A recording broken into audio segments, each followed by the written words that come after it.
Ladies and gentlemen, my name's Paul. Hopefully you're having an amazing day. I'm going to kick this video off with discussion of Chagall, a processor designed for those wanting more power. 16 cores, 32 threads, not enough for you? Well, Chagall is your hero then. It is the 4th generation of Threadripper and is naturally based on the Zen 3 processor architecture. We don't have a release date or specs, although I'll get into some guesses on the specs in just a moment.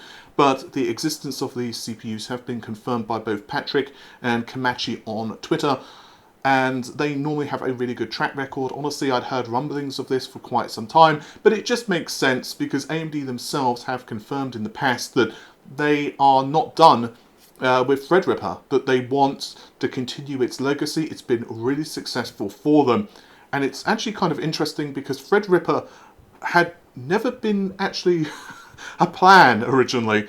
AMD had designed the original Zen architecture with obviously the Ryzen series in mind and the server chips in mind, but never anything to do with HEDT.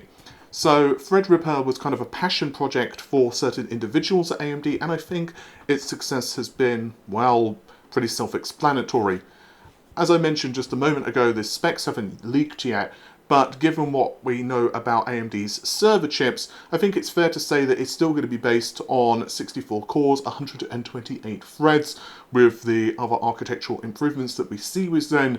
But we can imagine these chips are going to be significantly faster just because of the IPC gains, and I suspect that they will be immensely popular for those who do need the additional I/O and core count but don't quite justify the outlay for a EPYC-based CPU. Yeah, I am going to be really curious to see what these things are actually capable of. For my workloads personally, it's not something that I really need, even editing videos and stuff like a mainstream chip does well. But if you do a lot of virtualization work, heavy like 3D rendering, that type of stuff, then obviously these chips are just phenomenal. And 3D artists, kind of high-end video compositors, they're absolutely loving this platform, and it's quite interesting. Intel had a really big presence in HEDT, and then AMD were coming along and just like, oh hi, smack on the noggin. So basically AMD have taken Intel's lunch money now and mainstream.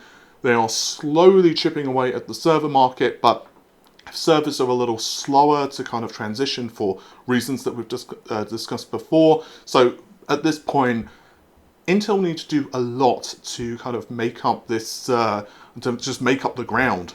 Speaking of Intel, we actually have yet another leaked result for Rocket Lake, which is always a great sign that the chips are actually in the hands of, well, people outside of Intel. Typically, AMD, Intel, Nvidia are really good at, well, not doing silly things like leaving the Ethernet cable plugged in, but when it starts to move outside of those labs, they can be a little more forgetful.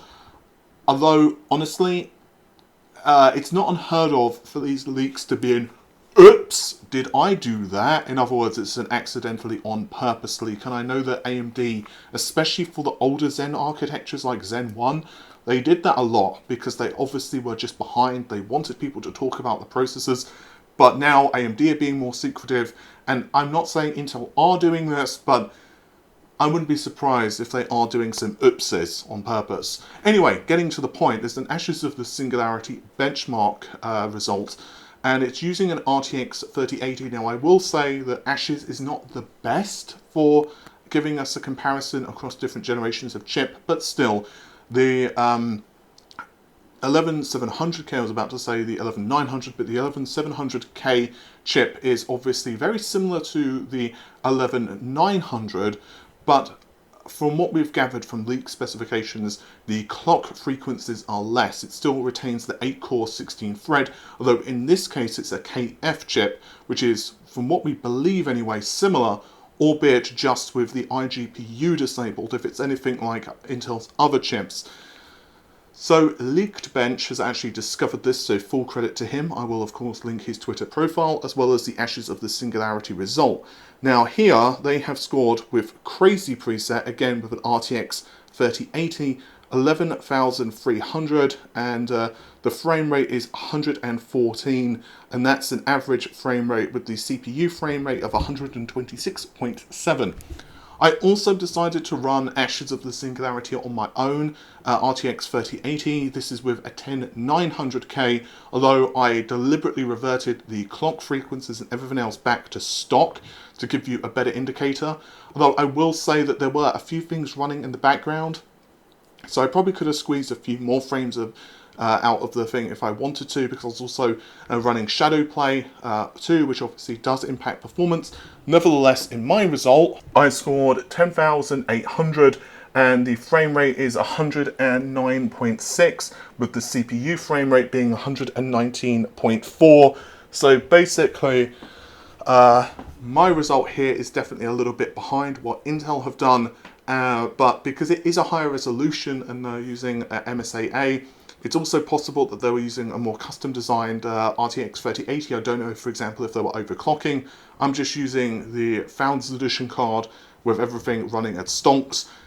So yeah, either way, my opinion of this architecture hasn't really changed. I think it's going to be a great architecture for gaming. I just don't know if it's going to be enough.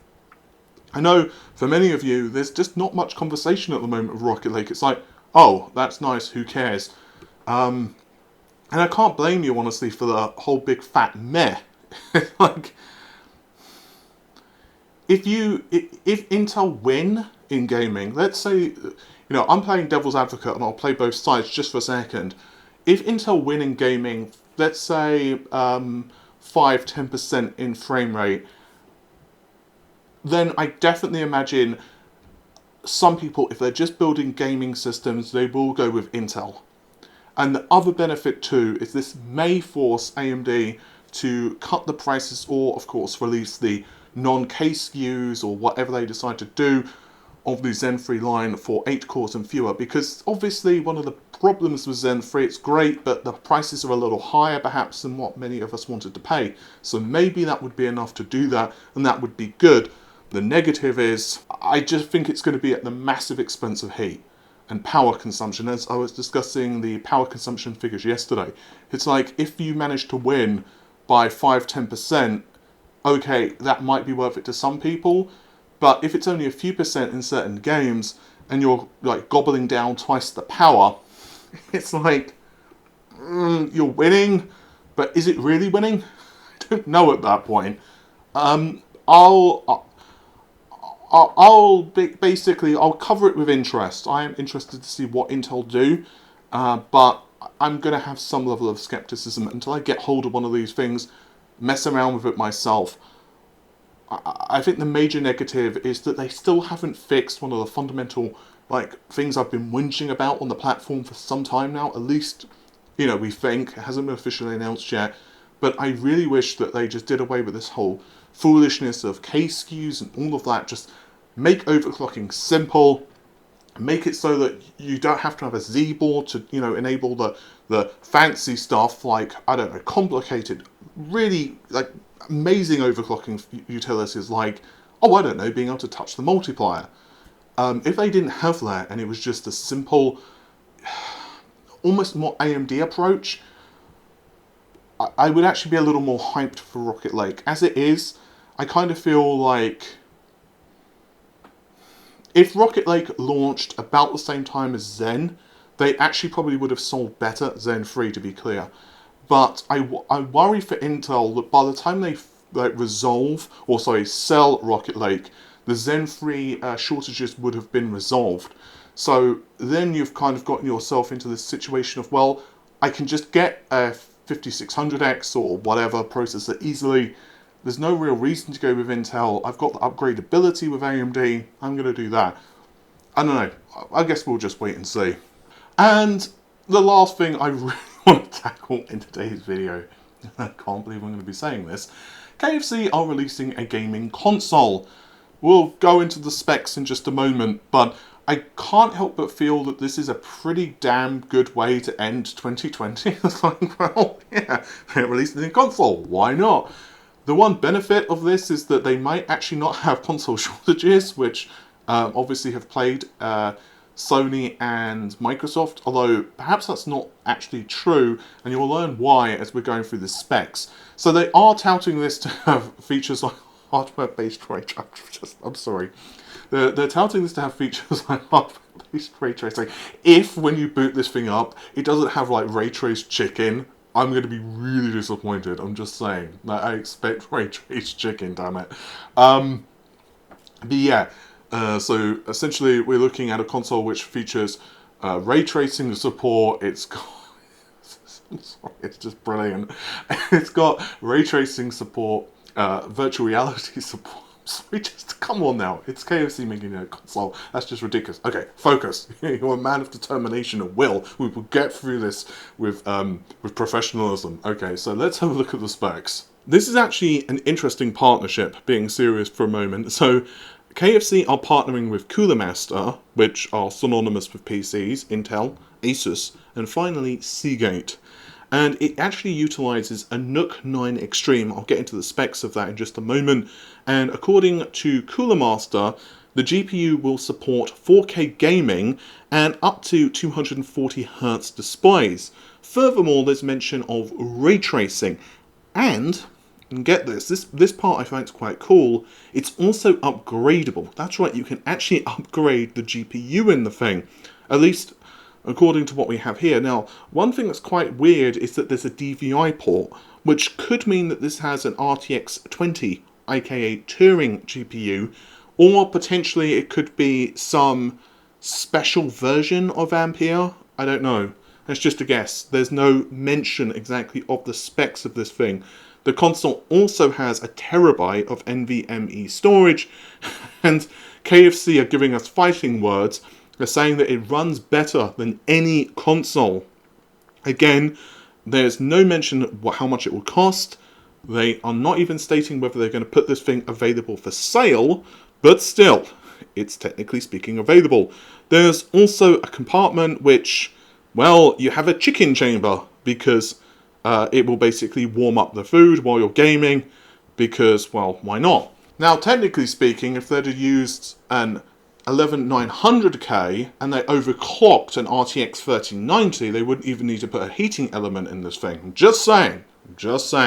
But what about the specs? So I mentioned a moment ago it's using an Intel NUC, and unfortunately that doesn't really tell us too much about the specs, because it's like a plethora of different products. You can see a few of them yourself on screen. So it could be a lower end CPU or it could be a higher end CPU. The TLDR though is that it's very difficult to price this thing because we have no idea what the actual specs are. I will say from my point of view, this is not going to be the same price as a PS5. This is not going to be the same price as an Xbox. And if we have an even moderately spec'd out system, it could actually outperform a PlayStation 5 or an Xbox in theory.